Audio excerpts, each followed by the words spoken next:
ينضم إلي من الخرطوم عبر الأقمار الصناعية محمد باش الكاتب الصحفي. سيد محمد، أهلا ومرحبا بك.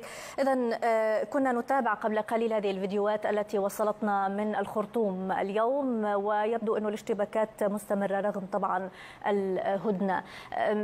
لو كان بإمكانك أن تقدم لنا صورة لما تبدو عليه الأجواء والأوضاع على الأرض في الساعات القليلة الماضية في الخرطوم.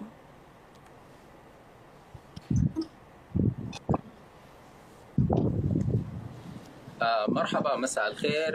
الساعات الماضية شهدت العديد من الأحداث المتفرقة في العاصمة السودانية الخرطوم.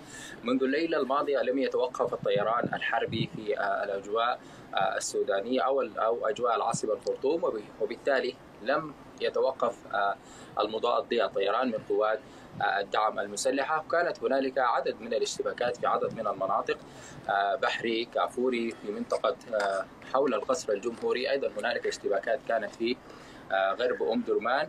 هذه الاشتباكات تأتي في اليوم الثاني للهدنة السادسة منذ بدء الاشتباكات.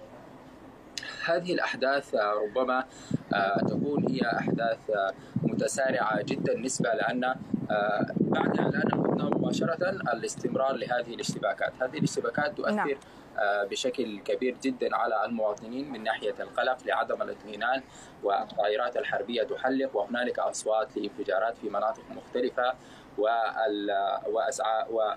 وأصوات القذائف في مناطق مختلفة، لكن لا نعلم أماكنها بالتحديد نسبة لأن الوصول لهذه الأماكن قد يكون صعب جدا أو شبه مستحيل.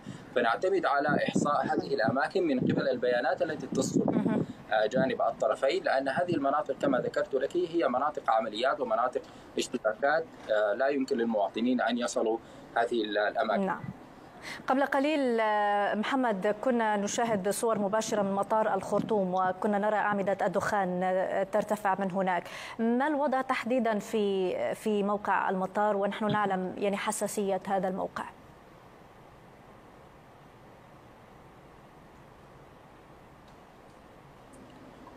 أعمدة الدخان التي تتصاعد من محيط المطار أو من محيط القيادة العامة أو من محيط القصر الرئاسي كلها تدل على أن هنالك اشتباكات عنيفة دارت في هذه المنطقة، وبالتالي هذه الاشتباكات ربما تكون من جراء القصف الذي حدث هذا اليوم. كنا نسمع بأن الطيران الحربي يقصف عدد من المناطق، لكن أعمدة الدخان هي الوحيدة التي تبين أن هذه المنطقة قد حصل فيها قصف قبل قليل. كما ذكرت لك آنفا أن هذه المناطق لا يمكن الوصول إليها لمعرفة كيفية تدار هذه الاشتباكات، لكن نراها من خلال الأصوات، نراها من خلال أعمدة النار، ونسمعها من خلال الاشتباكات والانفجارات التي تحدث في هذه المنطقة.